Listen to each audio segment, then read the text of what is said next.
हमारे chapter number 5 का revision करने जा रहे हैं और आई होप आप लोग जो हैं ये चैप्टर पढ़ के आए होंगे। काफी इम्पोर्टेंट चैप्टर है आपके लिए। और अब तक हम लोग बायोलॉजी के चैप्टर्स वगैरह देख रहे थे, उनका रिवीजन कर रहे थे। अभी हम लोग केमिस्ट्री के कुछ चैप्टर्स जो हैं वो अपने आ रहे हैं जिनका हम लोगों को रिवीजन करना है। तो चैप्टर नंबर 5 में आपको जो भी डाउट है बच्चों एक एक करके पूछते चाहिए, कीजिए कमेंट।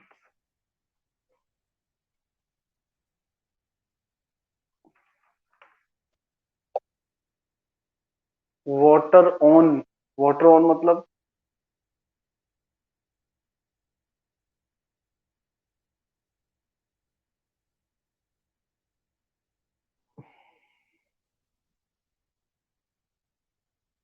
करो बच्चों, कमेंट करो अपने अपने जो भी डाउट्स हैं।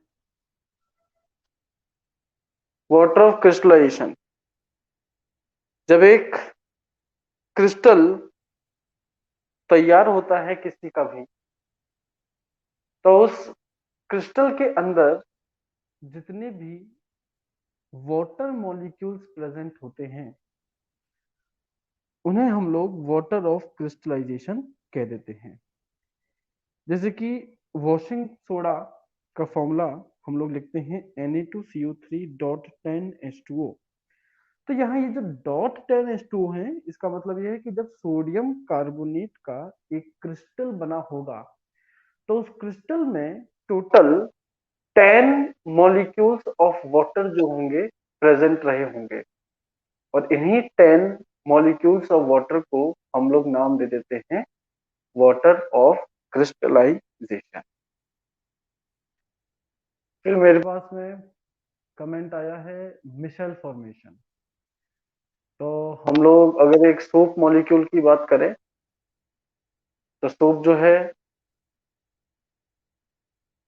वो सोडियम और, बेटा किशन तुमने कमेंट किया है सोप। अब सोप इतना लंबा चौड़ा टॉपिक है, वो बिल्कुल भी तुम्हें पूरा ही समझ में नहीं आता या फिर उसमें कोई पर्टिकुलर टॉपिक है वो तो बताओ।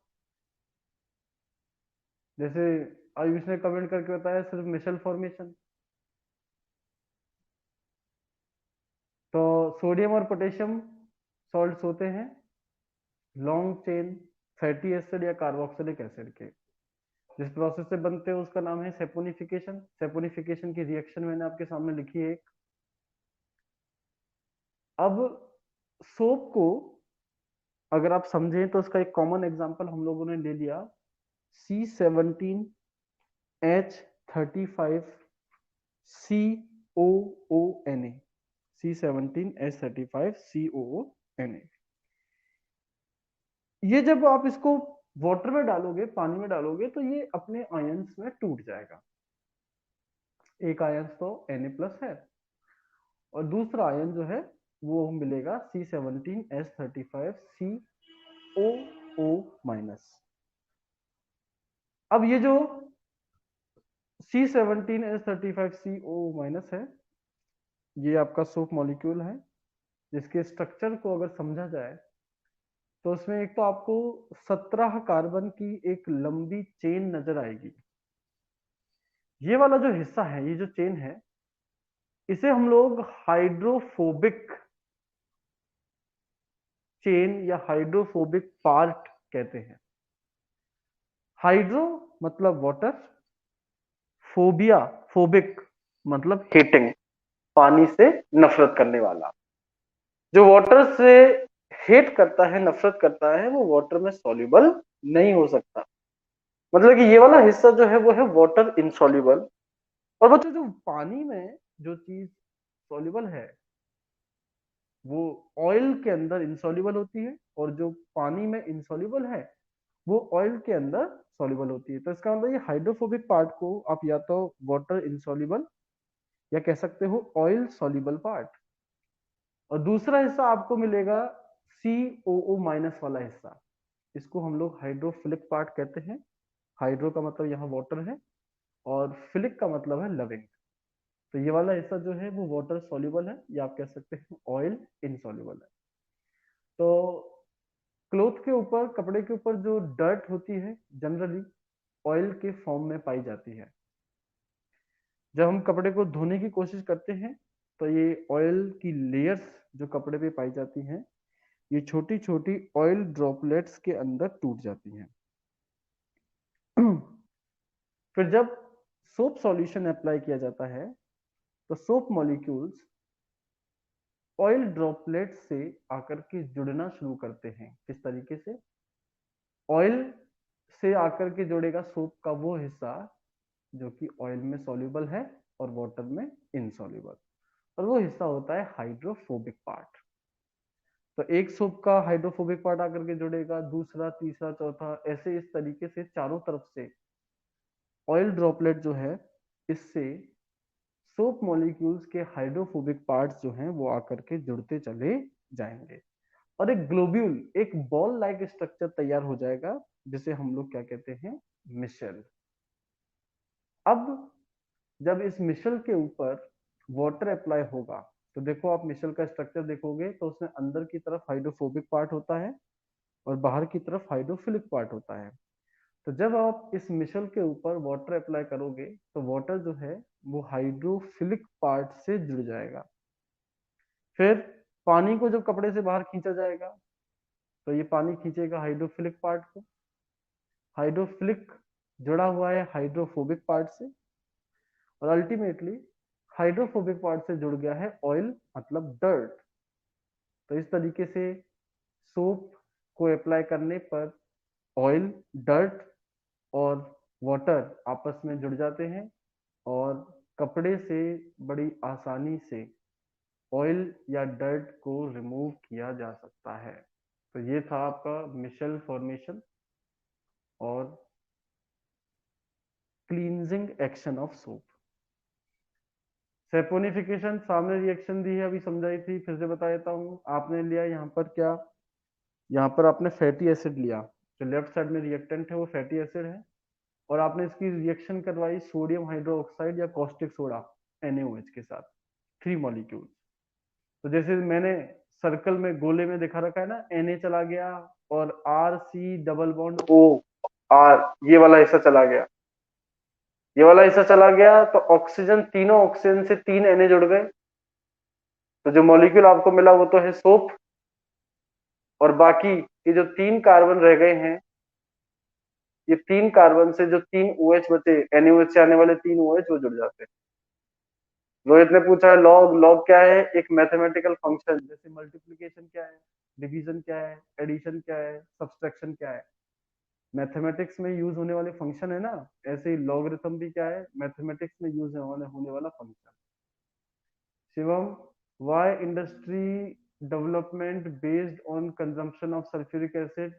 क्योंकि कोई भी, कैसी भी इंडस्ट्री हो, उसमें जो सॉल्वेंट या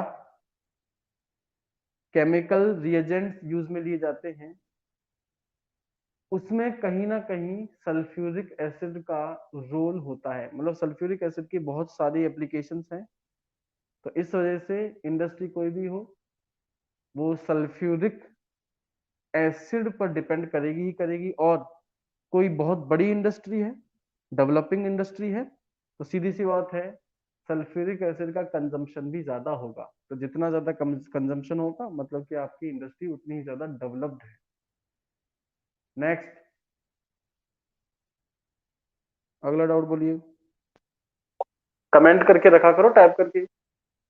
3 थ्योरी दे रखी हैं, उनमें से सबसे करेक्ट, बेटा तीनों ही अपनी जगह पर करेक्ट है, पर तीनों की कोई ना कोई कमी है, तो इस वजह से तुम्हें तीनों पढ़नी पड़ रही है भाई। एक ही, अगर एक ही थ्योरी होती जो करेक्ट होती, जो सारे सब कुछ एक्सप्लेन कर देती, तो एक ही थ्योरी पढ़नी पड़ती।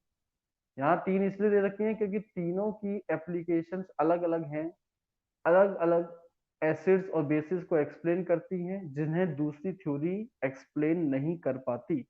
मतलब हर थ्योरी का कोई ना कोई ड्रॉबैक है, लिमिटेशन है।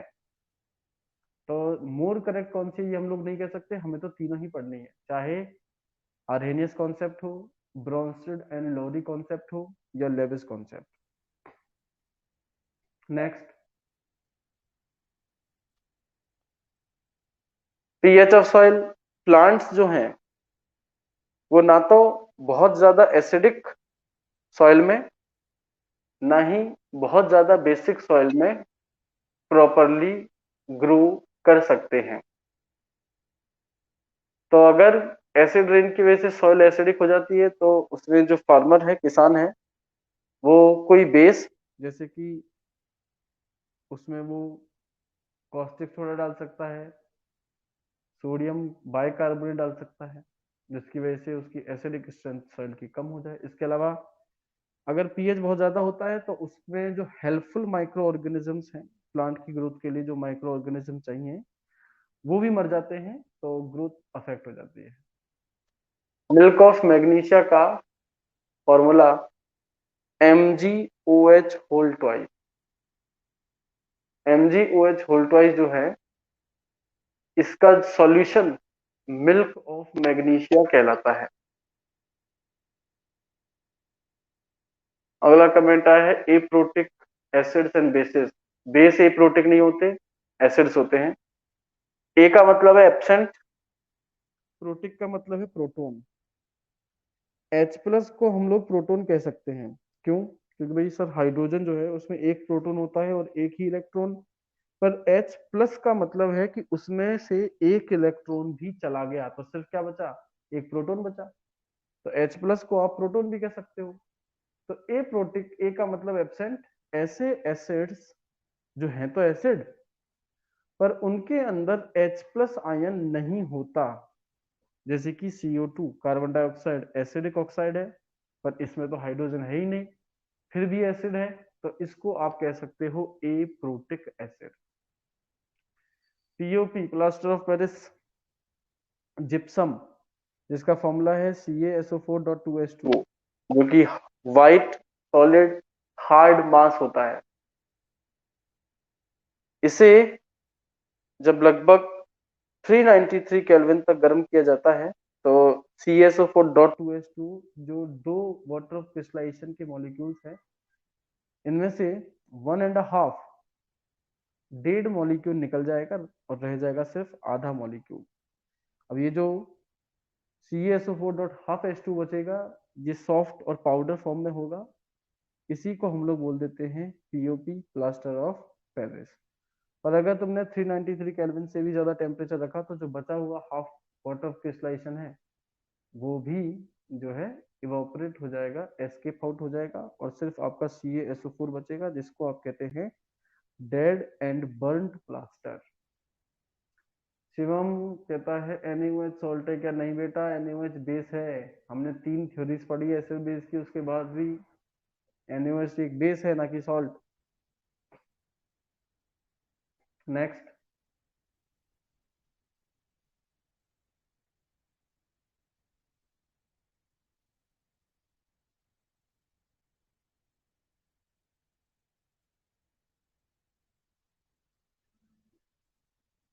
टाइप करके रखा करो। PH of gastric juice. अब एक गैस्ट्रिक जूस है, उसके अंदर तुम्हारा हाइड्रोक्लोरिक एसिड HCl भी पाया जाता है। तो सीधी सी बात है, ये HCl एसिड है, तो गैस्ट्रिक जूस का पीएच 7 से ज्यादा तो हो नहीं सकता, 7 से कम ही होगा। तो गैस्ट्रिक जूस का पीएच 7 से कम होता है और लगभग 3.5 के समथिंग होता है। नेक्स्ट, जो चूना है उसको क्या कहते हैं साइंस में? चूने को बेटा क्विकलाइम बोलते हैं, और फॉर्मूला है CaO। नेक्स्ट,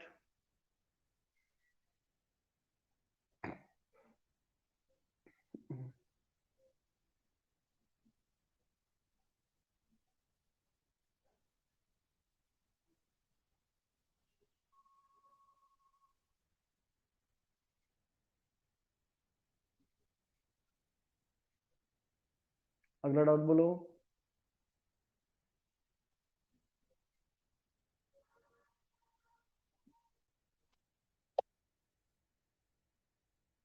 हाँ, जो अब तक रिवीजन के लिए दे दिए गए हैं उनमें से आप डाउट पूछ सकते हो कोई भी।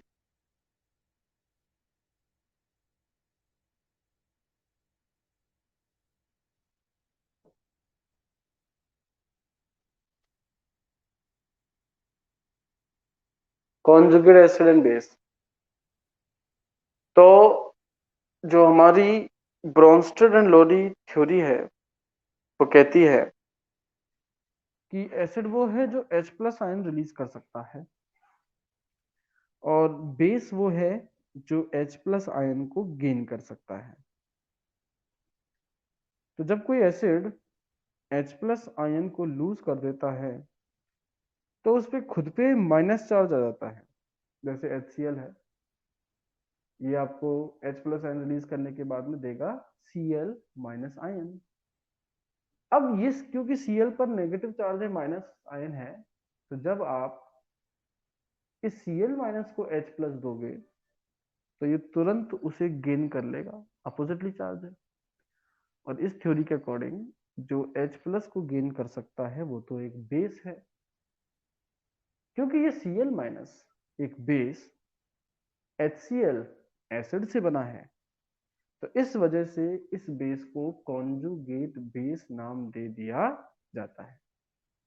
तो हर एसिड एक कॉन्जुगेट बेस बनाता है, और किस एसिड का कॉन्जुगेट बेस क्या होगा इसको पता करने के लिए जो भी एसिड आपको दे रखा है, जो भी फॉर्मूला एसिड का दे रखा है, उसमें से आप एक H प्लस को निकाल दीजिए। एक H प्लस उसमें से निकाल दो, जैसे HCl है। अब HCl तो ओवरऑल न्यूट्रल है, कोई चार्ज ही नहीं है, इसमें से H और प्लस निकालना है।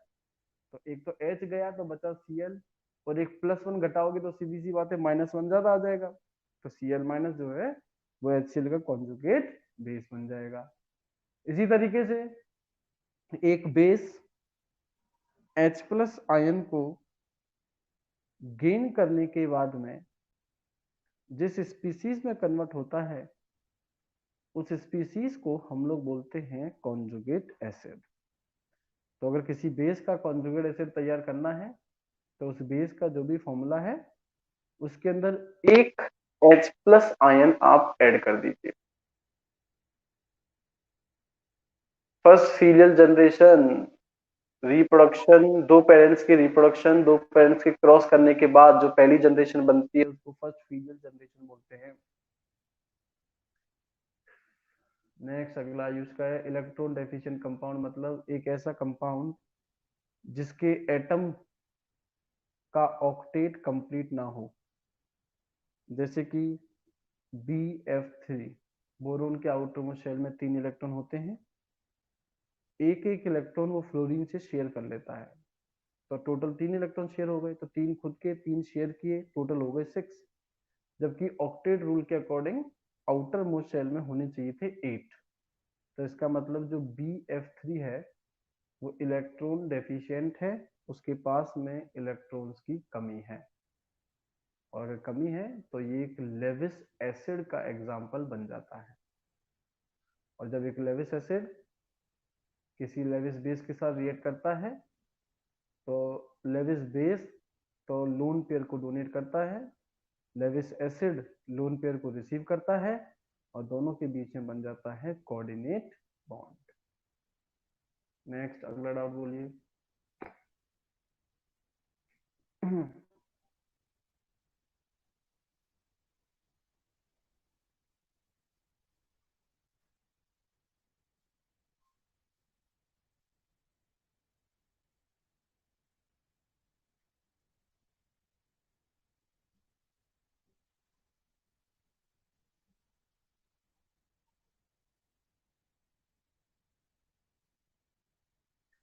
जब कोई एक बच्चा अपना डाउट पूछ रहा है तब तक बाकी बच्चे टाइप करके रख लें अपने अपने डाउट्स को।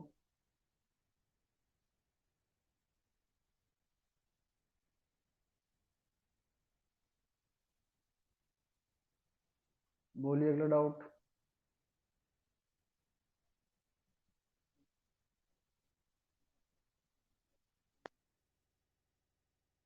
ठीक है आयुष को तो कोई डाउट नहीं है।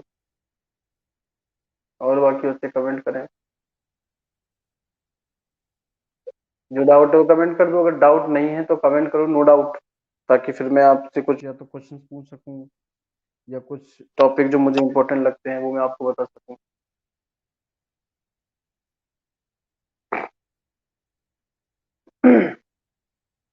गौरव सिंह बहुत देर से टाइप कर रहा है, शायद गौरव को डाउट है। पूछो गौरव।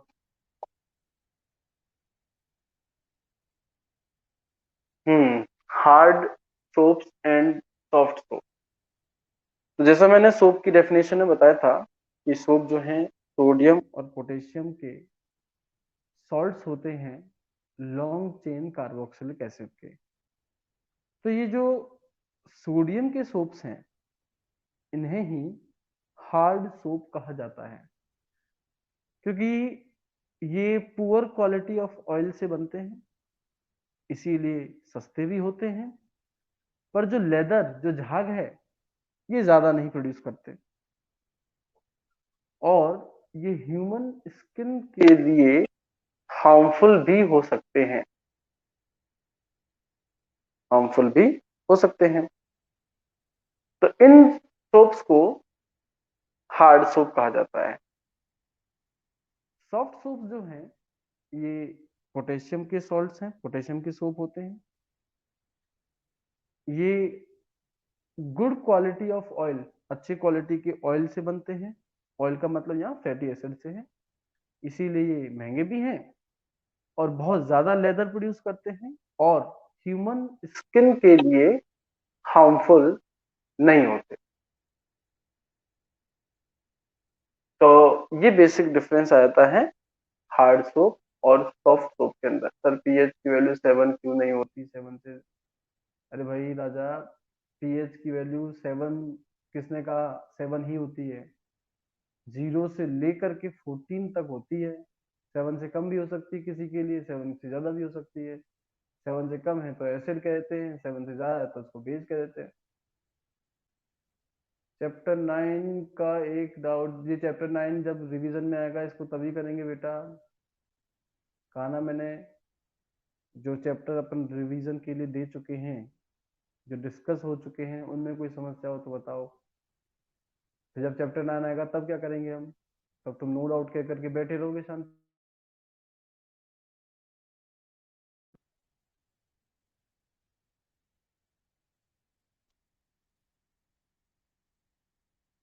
सर क्वेश्चन कौन सा क्वेश्चन, क्या कमेंट करते हो?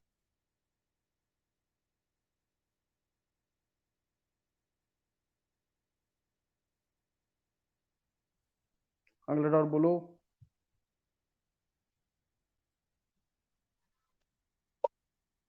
No doubt. और किसी का?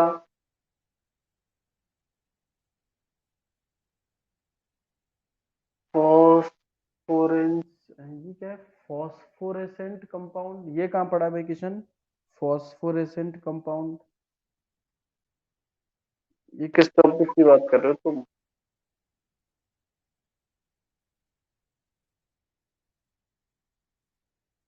मुझे तो नहीं लगता कि ये हमने इस चैप्टर में कहीं भी पढ़ा है फॉस्फोरेसेंट कंपाउंड।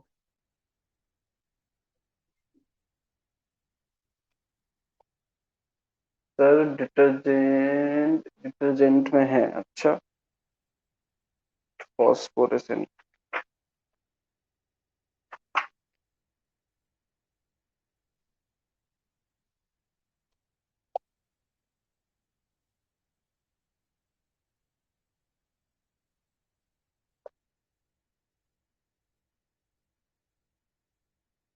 ये मिसप्रिंट है।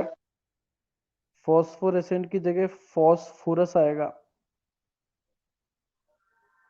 फॉस्फोरस के कंपाउंड चाहे वो फॉस्फेट हो, फॉस्फाइट हो, ये डिटर्जेंट में डाले जाते हैं जिससे कि उसका जो डिग्रेडेशन है ये इजीली हो सके। रोहित ने पूछा है सॉल्वे प्रोसेस, तो सॉल्वे प्रोसेस हम लोग जो है इस्तेमाल में लेते हैं बेकिंग सोडा।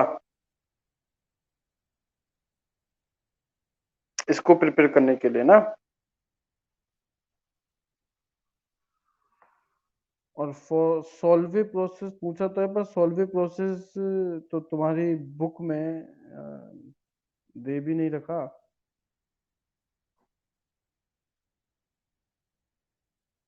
हम्म।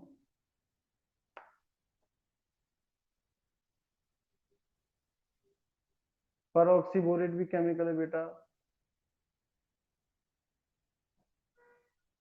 सॉल्वे प्रोसेस बुक में भी नहीं है।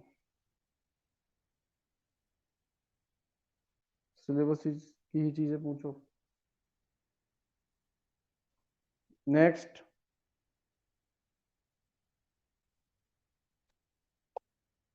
वॉशिंग, अरे वॉशिंग सोडा में सॉल्वे प्रोसेस नाम दे रखा है ना, पर उसका बारे में नॉलेज या उसकी कोई केमिकल रिएक्शन या कुछ भी तुमको नहीं दे रखी है, तो मैं कह रहा हूं जब तुम्हारे सिलेबस में नहीं दे रखा है तो उसको पढ़ने से, क्योंकि 11th 12th का कॉन्सेप्ट है ये, उसको पढ़ने से उसको समझने के लायक भी तुम लोग अभी नहीं हो।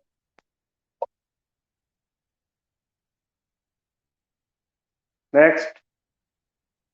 अरे बेटा, बोरेक्स होता है Na2B4O7.NH2। बोरेक्स का फॉर्मूला है Na2B4O7.NH2।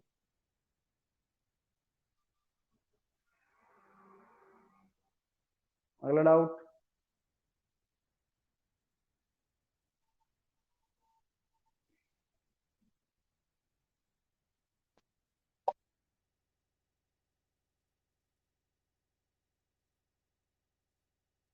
तो देखो, इस चैप्टर में एक तो आपके लिए मिशेल फॉर्मेशन बहुत इंपॉर्टेंट है।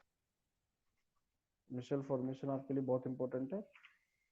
इसके अलावा ये जो अपने पास में कुछ इंपॉर्टेंट कंपाउंड्स, चाहे आपका सोडियम क्लोराइड हो, सोडियम हाइड्रोक्साइड, या ब्लीचिंग पाउडर, या फिर आपका सोडियम बाइकार्बोनेट, या फिर वॉशिंग सोडा, बेकिंग सोडा, ये सब है।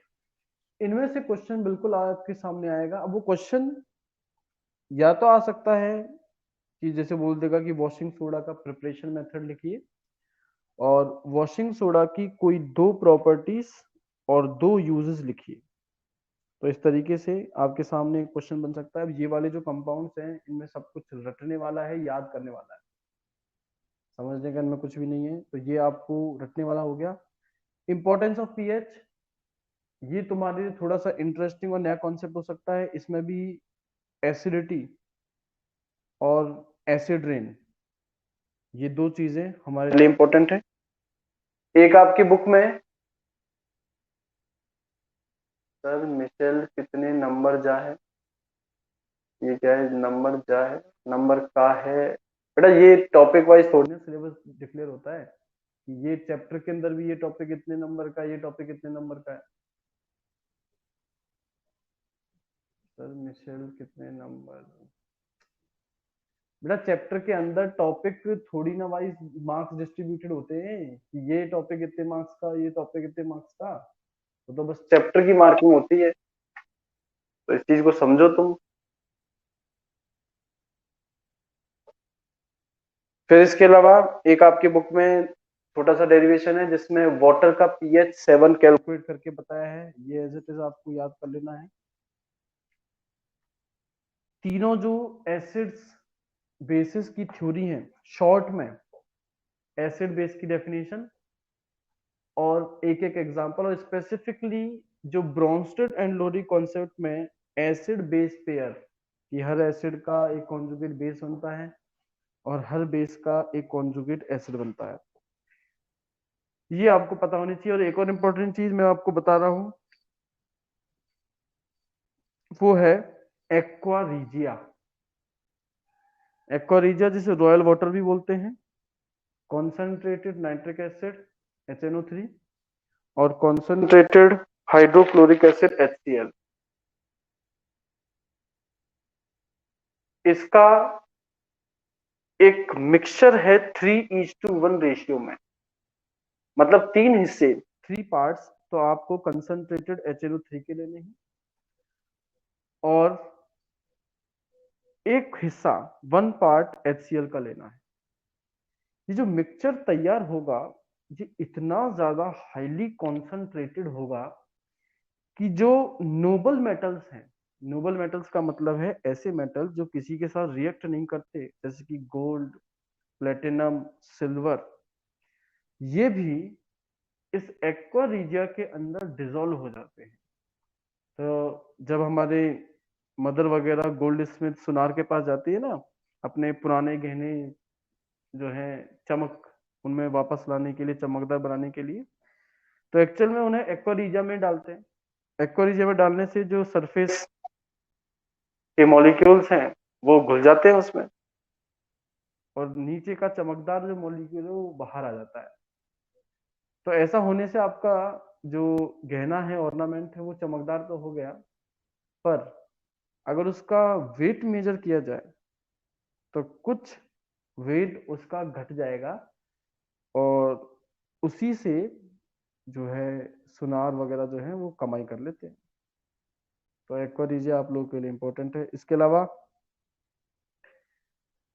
इसमें एक एक्टिविटी या एक डायग्राम आपकी बुक में दे रखा है बच्चों, जिसके अंदर प्रूव किया गया है कि जब एसिड और मेटल आपस में रिएक्ट करते हैं तो जो गैस प्रोड्यूस होती है वो हाइड्रोजन है। जिसमें हमने दोनों को रिएक्ट करा के जो गैस प्रोड्यूस हो रही है उसे सोप सॉल्यूशन से पास किया है, और सोप सॉल्यूशन में पास करने पर जो बबल्स बन रहे हैं, उन बबल्स को हम लोग जब एक बर्निंग मैच स्टिक या एक बर्निंग कैंडल के पास ले जाते हैं तो वो बबल बर्स्ट हो जाता है, फट जाता है पॉप पॉप साउंड के साथ। ये पॉप साउंड का आना इस चीज को कंफर्म कर देता है कि जो भी गैस उस बबल के अंदर भरी थी वो हाइड्रोजन गैस होती है। तो ये आपके लिए कुछ इंपॉर्टेंट टॉपिक्स हैं। पढ़ना तो आपको खैर पूरा ही, क्योंकि आपके पास बच्चों टाइम बहुत है, सिलेबस ही आपका कम कर दिया, तो पढ़ना तो आपको ही पूरा ही है। करीब कुछ मैंने इंपॉर्टेंट टॉपिक्स आपके लिए बता दिए। हाँ बिल्कुल आ सकते हैं केमिकल इक्वेशंस, ठीक है। तो अपने सिलेबस के अकॉर्डिंग अगला जो भी चैप्टर होगा, चैप्टर नंबर 6 ये शायद, वो आप लोगों को नेक्स्ट क्लास के लिए बच्चों प्रिपेयर करके रखना है। नेक्स्ट क्लास में ही हम लोग अगले चैप्टर का